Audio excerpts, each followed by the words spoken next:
o Ano Novo Judaico. E esse texto que nós lemos de Jonas, ele vai ser recitado quase esse mês todo de setembro, esperando então a festividade do Ano Novo Judaico, 5.784 anos esse ano. E nós vamos também ver sobre Jonas. Jonas é um grande profeta, e a vocação de Jonas é o que? É de ir a Nínive, proclamar a boa nova do Senhor, que Ele existe, que Ele é bom e que Ele é fiel. Mas Jonas, ele se acovarda e ele fala: não, eu quero ir para Tarsis. Nínive ia para cima, ele desceu então para Tarsis.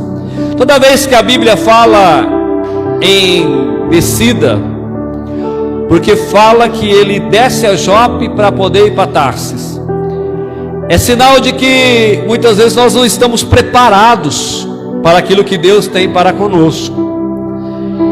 E Jonas também não estava preparado, porque Jonas lembra do que o povo de Nínive fez para Amitai, pai de Jonas.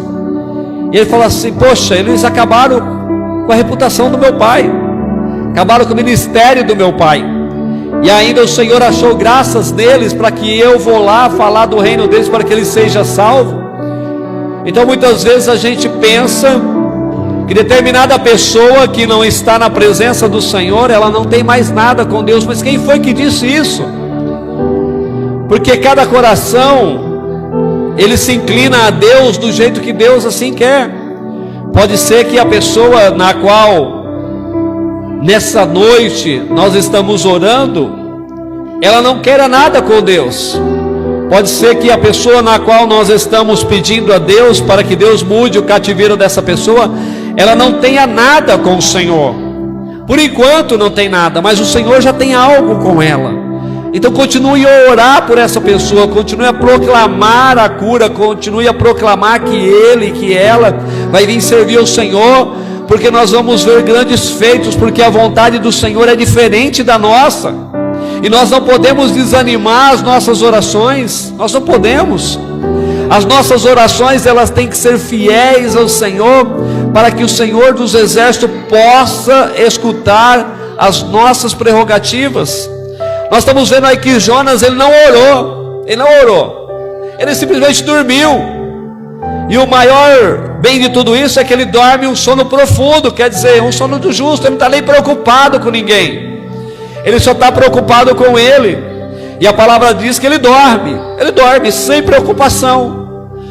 E de repente as pessoas que estão naquele barco dizem assim: mas poxa, quem é você que não se preocupa com o outro?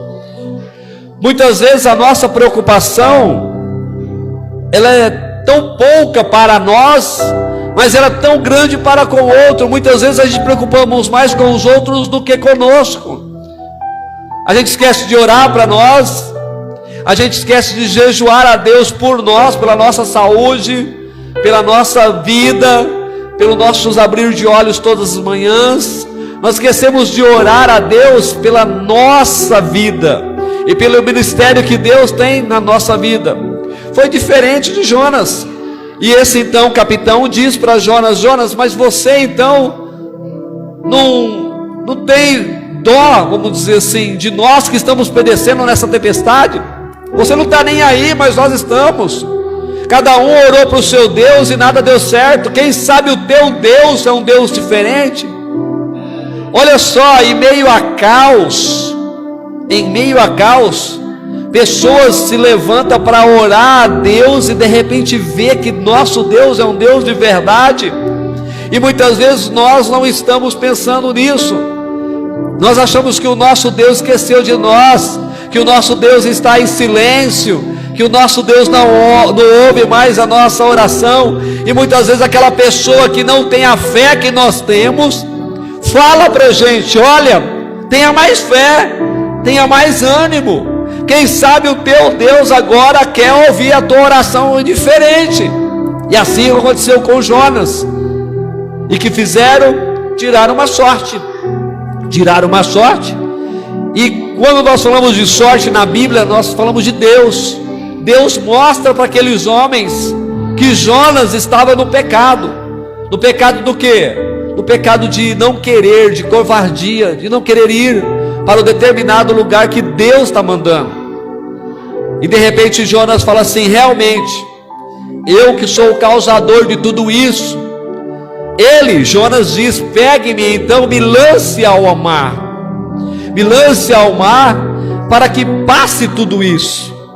E de repente nós vamos ver que toda aquela população do barco pega, faz uma oração a Deus, quer dizer, se converte a Deus por causa de Jonas. Olha só, mesmo dormindo, quando o profeta é profeta, ele faz um algo de Deus, porque mesmo dormindo, Jonas mostrou o poder do Deus dele.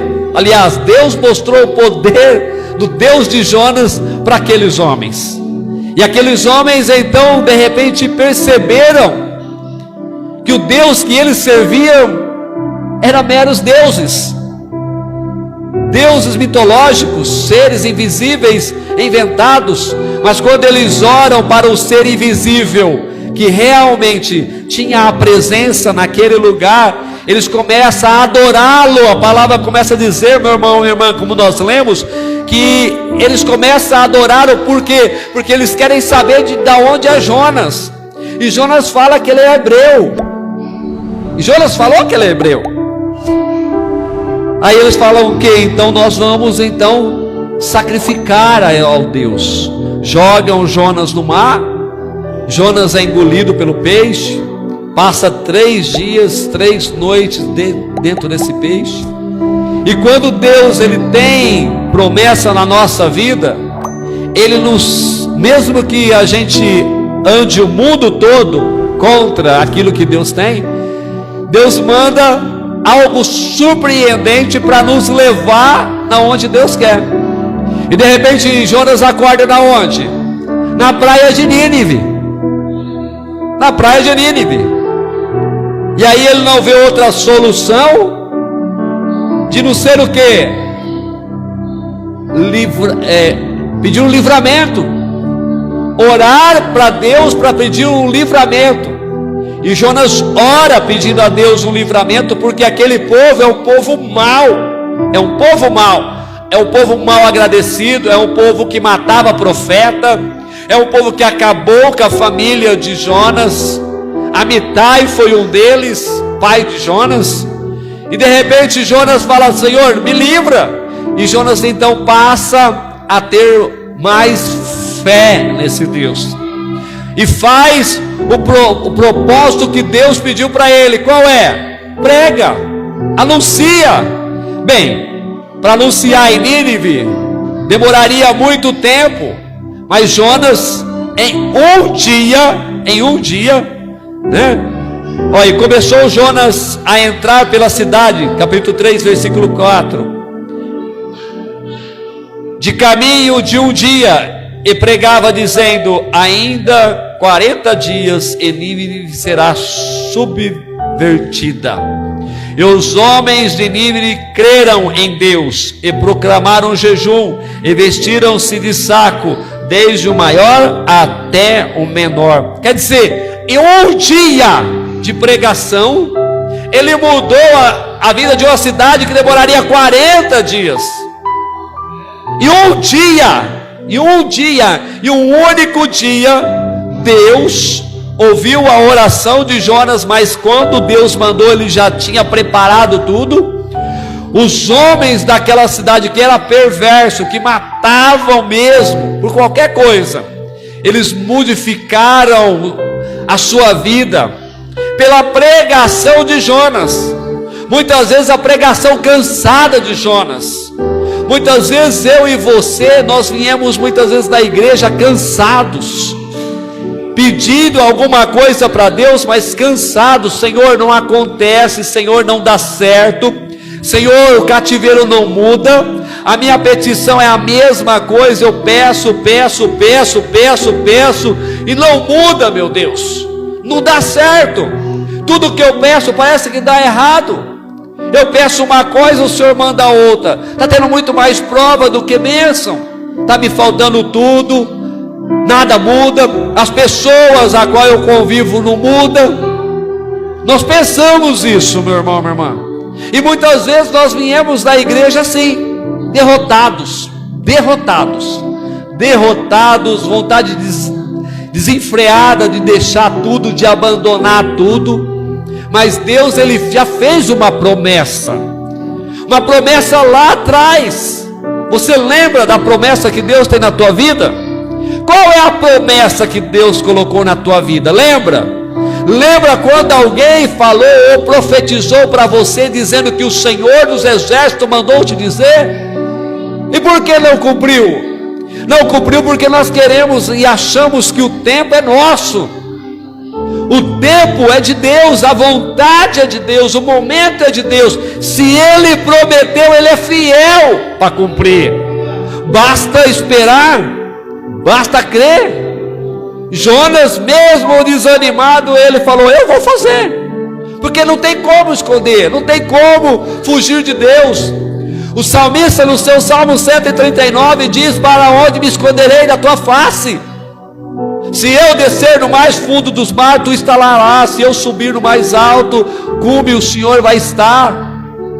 Então não fugiremos da face de Deus. Se Deus mandou você ir, você vai. Se Deus mandou você ficar, você fique. Se Deus mandou você calar, cale. Mesmo que alguém chegue em você e fale assim: mas você está muito quieto, fique quieto. Mas você anda muito calado, fique calado. Mas se Deus mandar você falar, então fale. Muitos dizem que falar demais não é bom. Mas quando Deus manda falar, nós podemos falar sem medo.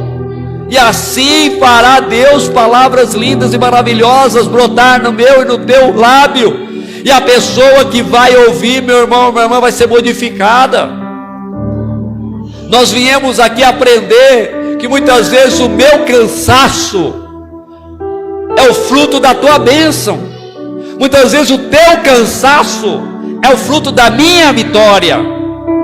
E nós não sabemos, mas Deus já determinou para você. Deus já determinou para mim. Para de ser covarde, para de ser pessimista, para de ser murmuradora. Não, a gente só sabe murmurar. Vem uma prova, nós murmuramos. Vem outra prova, nós murmuramos. Vem a falta de dinheiro, murmuramos. Vem a noite de insônia, murmuramos. Murmuramos por tudo.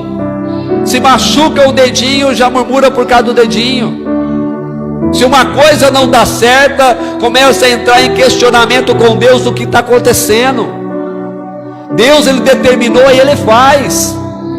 Se Jonas não fizesse, Deus acharia outro? Claro que não, claro que não, claro que não.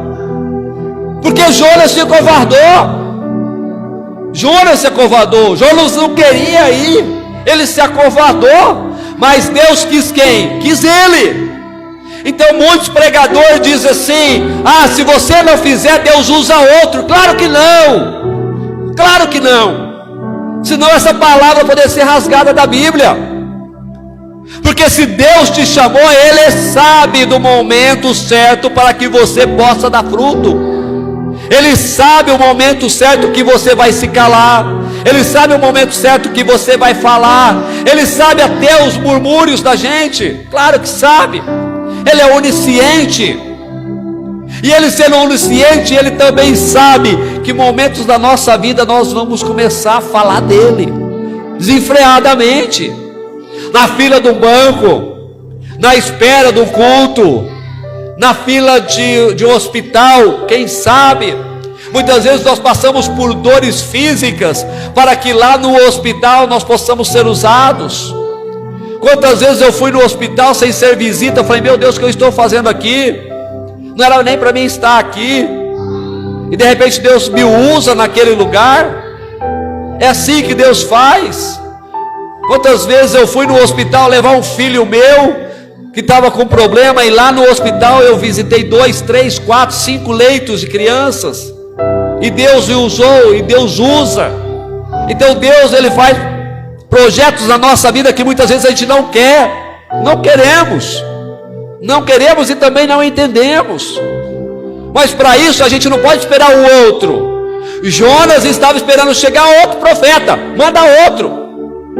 Mataram meu pai, acabaram com a minha família, acabaram com a minha vida. Eu não consigo ter mais ânimo. Ele estava assim, desanimado, questionando, muitas vezes, quem sabe. A gente não sabe como estava o coração de Jonas. Mas a pior coisa é você perder alguém por alguém que você quer salvar. Já pensou? Você salvar uma pessoa que matou alguém da sua família? Você orar a Deus por alguém que tirou a vida de um ente querido teu? Não é teu inimigo? É. Mas se Deus mandou, Deus sabe. Deus sabe que muitas vezes morre um inocente aqui para salvar bilhões de pessoas ali. Nós não sabemos, nós não entendemos. O que nós entendemos e cremos é que quando Deus chama, Ele é fiel para dar a bagagem necessária para a tua viagem, para a minha viagem. Quando Deus Ele dá a determinação dEle, não adianta querer murmurar. Coloque outro no meu lugar, não tem. Não se consegue colocar planos de Deus. Eu não consigo frustrar o plano de Deus, entenda isso. Você não consegue frustrar o plano de Deus. O diabo, fala o nome dele porque ele é perdedor, ele não consegue frustrar o plano de Deus. Por quê? Porque Deus já determinou. E se Ele determinou, quem é que vai mudar? Isaías 43:10, Isaías 43:13, o que a palavra diz para nós, meu irmão, minha irmã? Eu quero ler aqui com você. Eu quero ler o lado A e o lado B de Isaías 43:13. A palavra do Senhor nos diz bem assim: antes que houvesse dia, eu sou, e ninguém há que possa escapar das minhas mãos. Agindo eu, quem impedirá? O Senhor já disse que antes que houvesse dia, Ele já era, Ele já sabia, Ele já tinha determinado. E aí a palavra continua assim: ninguém há que possa fazer escapar das minhas mãos. Ninguém escapa das mãos de Deus, tanto o justo como o injusto. Ninguém escapa das mãos de Deus. Aí continua dizendo: ninguém escapa das minhas mãos. Agindo eu, quem impedirá? Se o Senhor está agindo, quem vai impedir? Tem coisa na nossa vida que é para nos fortalecer. Tem coisas que acontecem na nossa vida é para nos dar ânimo, nos dar garra, nos dar vitória, determinação. Tem coisa que acontece na minha e na tua vida, meu irmão, minha irmã, que nós não entendemos, mas isso vai repercutir lá no dia de amanhã, na tua vida, na tua história, no teu ministério, na tua família, na tua vida profissional, na tua vida sentimental. Vai mudar. Por quê? Porque Deus colocou como vitória. E nós falamos que Deus está em silêncio, e nós falamos muitas vezes que Deus não ouve a nossa oração. Quem foi que disse? Se a nossa oração é justa, a Bíblia diz isso, que a oração de um justo surte muitos em seus favores. Então, meu irmão, minha irmã, se nós somos justos e nós estamos orando, você acha que Deus não está determinando? Você acha que Deus não está agindo? Você acha que essa luta que você está passando não tem fundamento? Claro que tem. Tudo tem um fundamento.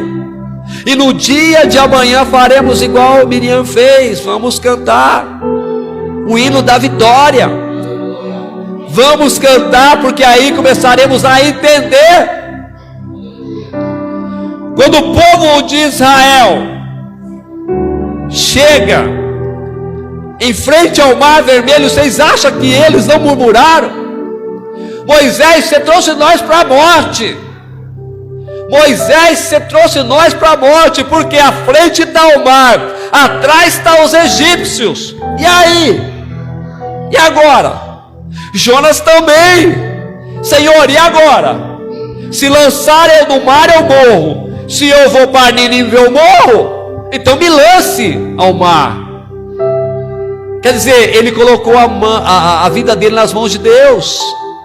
Jonas coloca a vida dele nesse momento. Senhor, deixa ele jogar. Mas Deus, quando tem promessa, ele vai lá e coloca um peixe para não matar, mas para alimentar ele 3 dias e 3 noites, para que a viagem dele seja perfeita. Quem já viajou dentro de um peixe aqui? Ninguém. Ele já. Ele teve história para contar. Ele teve história, e muita história para contar.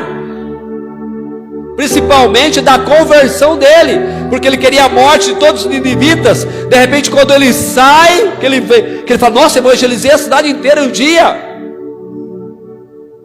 Ele fala: é sobrenatural. É sobrenatural. Deus, ele não vai levar eu e nem você que temos promessa para a morte, não. Se ele colocou promessa na nossa vida, quer dizer que morrerá só se for depois da promessa. Antes ninguém morre. Ninguém morre antes das promessas. As promessas de Deus, elas não são frustradas, elas se cumprem na nossa vida. Então por isso é necessário nós estarmos no culto, escutarmos a palavra de Deus revelada como profecia na nossa vida, de que cumprirá-se tudo da nossa vida e a morte não nos chegará antes de que vemos tudo se cumprir na nossa vida. Mas tem muitos morrendo, mas muitos morreram. Muitos morreram por causa de nada. Muitos morrem aí por causa de 10 reais e são baleados, de 100 reais. Outros morrem por causa de briga. Outros morrem por causa de contenda. Outros morrem por causa de mentira. Você acha que Deus vai deixar nos sucumbir por alguma coisa? Não, porque temos promessa de Deus. E as promessas, presta atenção aqui, meus irmãos, as promessas de Deus têm que se cumprir na nossa vida. Aí sim nós morreremos. Aí sim nós vamos embora. Depois que tudo se cumprir, e tudo se faz novo. Aleluias. E o povo falou: Moisés, e agora? O mar está na nossa frente, os egípcios estão atrás, morreremos todos. Não era melhor morrermos lá como os nossos antepassados, trabalhando, mas tinha uma vida digna? Não, porque aquilo que é impossível para nós é possível a Deus. Deus só fala para Moisés: ó, rela no mar, só rela, o resto eu faço. E é isso que Deus está falando para nós nessa noite, meu irmão, minha irmã. Vamos só relar no mar. Não vamos lá fender. Não vamos pedir morte de ninivitas nenhum, como Jonas pediu. Vamos pedir que Deus seja louvado, que Deus seja engrandecido, porque Jonas fez isso. Jonas ensinou isso. Por isso houve transformação de vidas, de almas. Inimigos passaram a ser amigos, e melhores amigos. Sabe a coisa boa de alguém que encontra o verdadeiro Deus, graças a você? É que você ganhou um tesouro, como diz Provérbios, um amigo, uma amiga. Quando nós mostramos Deus para alguém, quando aquela pessoa tem promessa de Deus também e reconhece Deus na tua vida, você acaba ganhando um amigo, uma amiga. É por isso igrejas estão cheias, é por isso igrejas estão lotadas. Por quê? Porque quando nós viemos na igreja e nós recebemos a palavra de Deus, nós recebemos Deus, e nós somos gratos àquela igreja por Deus. Então vem cá na minha igreja, porque tem algo sobrenatural. Ninguém chama para a igreja que não tem nada, que não acontece nada. Nós só chamamos as pessoas para a nossa igreja porque está tendo cura, porque está tendo bênção, porque está tendo modificação de almas. Então nessa noite, que nós possamos levar esse entendimento. Muitas vezes o teu pior inimigo será o teu melhor amigo. Tem pessoas que não merecem andar com você. É melhor você andar sozinho, é melhor você andar sozinha do que você trazer pessoas. Jonas, ele teve que fazer a missão dele sozinho. Ele não levou irmãos, ele não levou familiares, ele não levou outros profetas. Ele só tinha uma missão. A missão dele é estar sozinho. Não que Deus vai permitir isso para nós, não, porque nós estamos em tempo diferente. Nós estamos no tempo de uma graça, mas muitas vezes você terá que caminhar sozinho, para que lá na frente Deus comece a colocar pessoas boas para caminhar com você. Então não reclame se você está sozinho, sozinha. Só agradeça, porque quando chegar a vitória, todos vão querer andar com você, e você vai olhar para trás e vai dizer: meu Deus, quanta gente! Meu Deus, o que está acontecendo? Caminhei tão sozinho, tão sozinha, e hoje tanta gente. Tanto que eu pedi, Senhor, eu pedi fulano, fulana, ciclana, beltrana, e o Senhor me mandou pessoas desconhecidas. É o trabalhar de Deus na nossa vida, e nós não entendemos, meu irmão, minha irmã. Nós fomos gerados dentro de uma sociedade na qual a nossa família é uma família que nós chamamos família terrestre, mas Deus nos dá uma família espiritual. Então entenda os planos de Deus na minha e na tua vida nessa noite.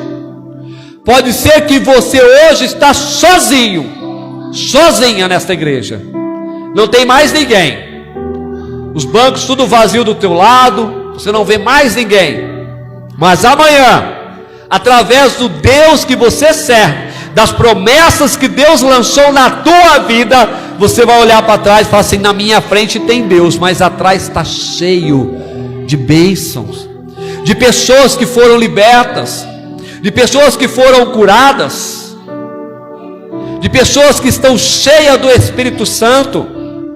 Não pessoas que acham que tem Deus, não pessoas que se vangloriam porque são filhas de Deus, porque o verdadeiro filho, a verdadeira filha de Deus faz o quê? Cumpre as promessas de Deus, como fez Jonas. Mesmo murmurando, mesmo questionando, ele fez aquilo que Deus mandou. Ele fez.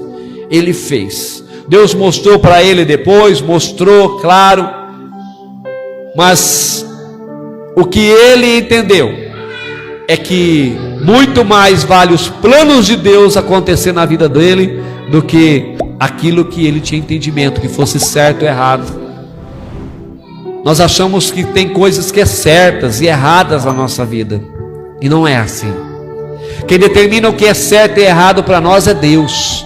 Ele nos mostra, porque nós sabemos, se nós formos no banco agora, lá à noite, pegarmos uma marreta e marretarmos o caixa eletrônico, pedindo dinheiro, o caixa eletrônico pode até quebrar e soltar as notinhas lá, né?